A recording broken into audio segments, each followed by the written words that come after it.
Pernahkah kamu mendengar suara kain kotor diseret perlahan di lorong rumahmu saat tengah malam? Sebuah suara gesekan kasar yang memecah keheningan malam yang sunyi. Banyak yang mengira itu hanyalah suara hembusan angin, atau mungkin tikus besar di atap, atau berdoalah itu hanya langkah kaki seorang pencuri. Namun, di sebuah rumah tua di ujung jalan yang gelap, suara itu adalah pertanda kedatangan sesuatu yang jauh lebih mengerikan. Sesuatu yang terikat erat, perlahan membusuk, dan tak lagi bisa melompat sebagaimana mestinya. Ini adalah kisah tentang malam di mana garis pandang normalmu akan mengkhianatimu. Sebuah teror psikologis di mana ancaman sejati merayap tepat di bawah kakimu. Menunggu dengan sabar untuk ditemukan saat kau akhirnya berani menengok ke bawah. Malam itu terasa jauh lebih dingin dari biasanya bagi pemuda ini. Udara di dalam kamarnya seolah membeku secara tiba-tiba, menebarkan aroma tanah basah dan kapur barus yang entah dari mana asalnya. Tepat pada pukul 2 dini hari, matanya terbuka lebar dalam kegelapan. Bukan karena mimpi buruk yang mengganggu tidurnya, melainkan karena sebuah suara yang merayap masuk ke telinganya. Suara seretan yang pelan, berat, dan konstan dari luar pintu kamarnya. Itu jelas bukan langkah kaki manusia biasa. Itu adalah suara helaian kain kasar yang bergesekan dengan lantai ubin yang dingin. Jantungnya berdebar sangat kencang, memompa darah dingin ke seluruh tubuhnya yang kaku. Ada sesuatu di luar sana, sesuatu yang menyeret dirinya sendiri dalam kegelapan. Dengan tangan yang gemetar hebat, ia memberanikan diri memutar kenop pintu. Engsel pintu yang berkarat itu berderit pelan, membuka pandangannya ke lorong panjang yang membentang di luar kamarnya. Lorong itu gelap, pengap, dan seolah menyempit secara gaib, mencekik siapa saja yang berani berdiri di sana.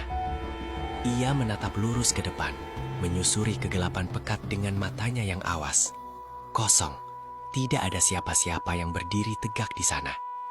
Namun, suara gesekan kain itu sama sekali tidak berhenti. Suara itu justru terdengar semakin jelas dan semakin dekat. Akalnya yang panik mencoba mencari penjelasan logis. Jika tidak ada orang yang berdiri di ujung lorong sana, lalu apa yang menghasilkan suara mengerikan itu? Ruang sempit ini terasa semakin menghimpit paru-parunya. Disinilah letak kengerian yang sesungguhnya menggerogoti kewarasan. Otak manusia terbiasa mencari ancaman sejajar dengan tinggi mata normal kita. Kita selalu melihat ke depan, ke arah di mana kita berharap sosok musuh itu berdiri menantang. Tetapi malam itu, aturan alam seolah dibengkokkan dengan kejam. Pemuda itu tiba-tiba menyadari satu fakta yang membuat aliran darahnya serasa berhenti total.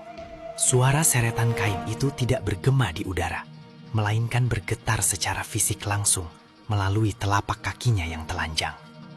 Getaran halus di lantai ubin itu memberitahunya sebuah kebenaran mengerikan yang tak ingin ia terima. Ancaman itu sama sekali tidak berdiri tegak layaknya manusia atau bayangan biasa. Sesuatu yang keji itu berada di bawah sana, tergeletak di lantai dan bergerak perlahan merayap ke arahnya.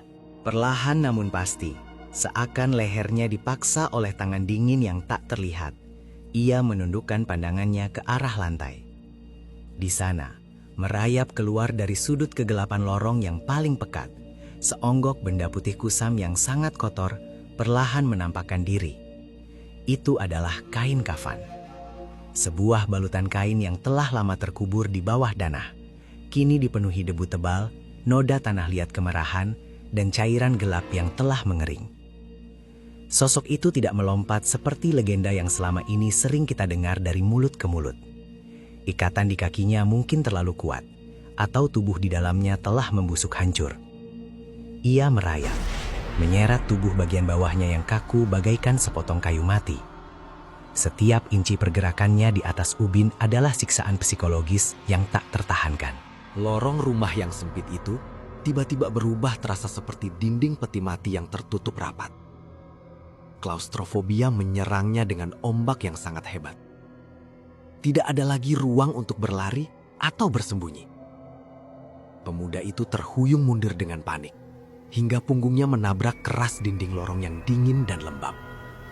Tubuhnya kaku, benar-benar lumpuh oleh teror murni yang membekukan seluruh sisa kewarasannya. Sosok pocong ngesot berselimut tanah makam itu terus merayap maju mendekatinya. Gerakannya sangat patah-patah, lambat namun pasti, memotong jarak di antara mereka.